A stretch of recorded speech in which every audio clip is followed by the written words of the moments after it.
सभी को राम राम और बड़ा मंगल की बहुत सारी शुभकामनाएं। अपने पूरे परिवार को एकत्रित करेंगे। आज चतुर्थ दिवस है और हम सब रामचरितमानस के चौथे पृष्ठ का पाठ करेंगे।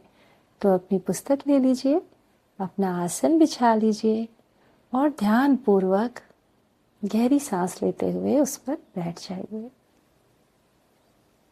परिवार के सभी सदस्यों को अपने पास बिठाइए। गहरी श्वास भीतर, गहरी श्वास बाहर। अपने गुरु का ध्यान, अपने माता पिता को प्रणाम, भगवान शिव, माता भगवती को मन ही मन प्रणाम करेंगे और अपनी पुस्तक अपने हाथों में लेकर मन ही मन सजग होकर हनुमान जी का ध्यान करते हुए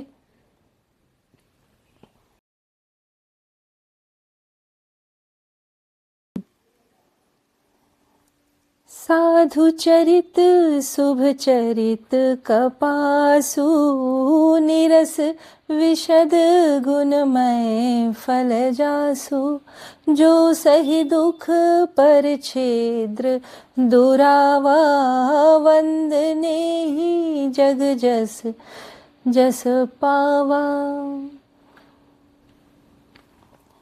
संतों का चरित्र यहाँ पर भगवान तुलसीदास जी बता रहे हैं कि संतों का चरित्र कपास के समान होता है।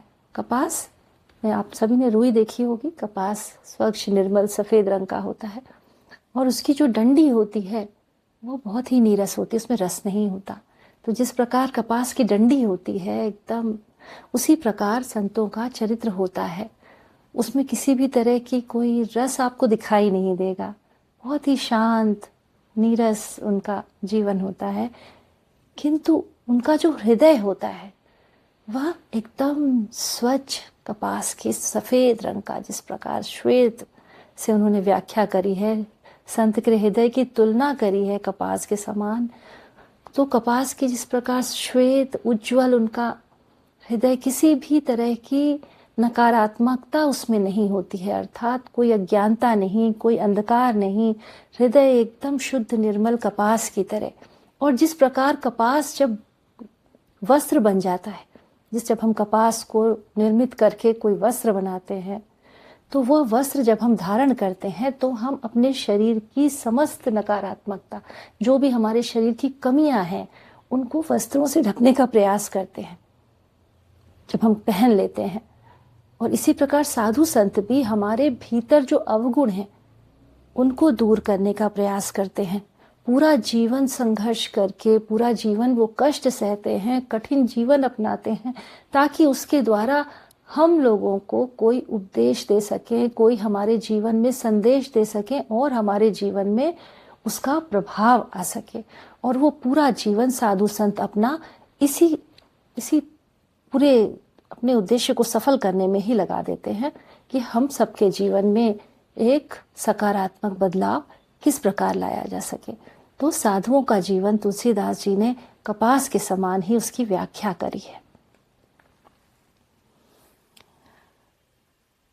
और इस प्रकार करके कहते हैं, संत स्वयं दुख सहकर दूसरों के दोषों को ढकता है, जिसके कारण वह संपूर्ण संसार में वंदनीय होता है। मृद मंगलमय संत समाजू जो जग जंगम तीरथ राजू राम भक्त जह सुर सरी धारा सरसई ब्रह्म विचार प्रचारा। कहते हैं संतों का जो समाज है, जो संत समाज है, वह आनंदमय है, आनंद देने वाला है, कल्याण करने वाला है। और जगत में, संपूर्ण संसार में जहाँ भी संत समाज स्थित है, वो स्थान स्वयं ही तीर्थराज अर्थात प्रयाग के समान हो जाता है। और कहते हैं राम भक्ति, जहाँ पर जो राम की भक्ति है, जो भक्ति है वह गंगा के स्वरूप में बहती हुई दिखाई देती है। और उनके विचार किस प्रकार होते हैं, जैसे माता सरस्वती स्वयं वहाँ विराज रही हैं। विधि निषेध मैं कलिमल हरनी, कर्म कथा रविनंदनी बरनी। हरिहर कथा विराजती बेनी, सुनत सकल मुद मंगल देनी। विधि और निषेध रूपी कर्म की कथा कलयुग के पापों को हरने वाली। यहाँ पर यमुना जी को, जो यमुना जी भगवान सूर्य की बहन कही जाती हैं, तो वो इस संसार में जो भी कलुषित है, जो भी कलयुग के प्रभाव से ग्रसित है, वो सब वह हरने में सक्षम है माता यमुना। और भगवान विष्णु और शंकर जी की जो कथाएं हैं वह त्रिवेणी के समान है।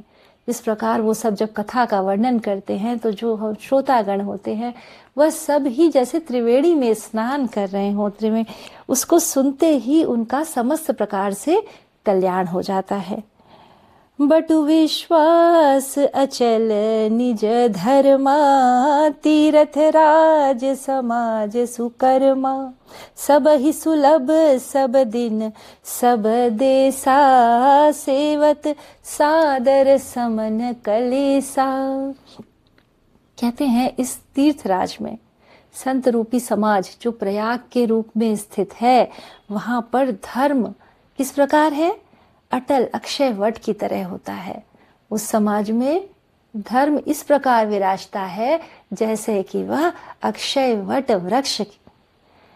और वहां पर कहते हैं कि संतों के साथ सभी को सानिध्य करने से शुभ कर्म तो प्राप्त आपको होते ही हैं, और आपके जीवन के समस्त क्लेश नष्ट करने की क्षमता उस तीर्थराज में होती है जहां पर संत समाज एकत्रित होता है। अकथ अलौकिक तीर्थ राऊ, दे सद्य फल प्रगट प्रभाव। यह तीर्थराज जहाँ पर सभी संत एकत्रित होते हैं वह हमारे समस्त प्रकार के कष्टों को हटाने वाला है और अच्छे फल को देने वाला है। यह सभी तत्काल फल देने वाला है, इसका प्रभाव प्रत्यक्ष है। तो आज हम लोगों ने यह जाना कि संतों की उपस्थिति में जिस स्थान पर संत एकत्रित होते हैं वह स्थान तीर्थ बन जाता है, और उस स्थान पर बैठकर हम गंगा जी, यमुना जी, सभी नदियों के जो तीर्थ का फल होता है, स्नान का फल होता है, सभी तीर्थों पे जाने का जो फल होता है, वह सहज ही उनके पास बैठकर उनकी वाणी सुनकर उसको ग्रहण करके हमें प्राप्त हो जाता है। तो यह निष्कर्ष निकलता है आज के पाठ से कि हमें संतों की संगति, संतों की वाणी हमेशा सुननी चाहिए, और जब भी सत्संग करने का अवसर मिले तो जरूर करना चाहिए। राम राम।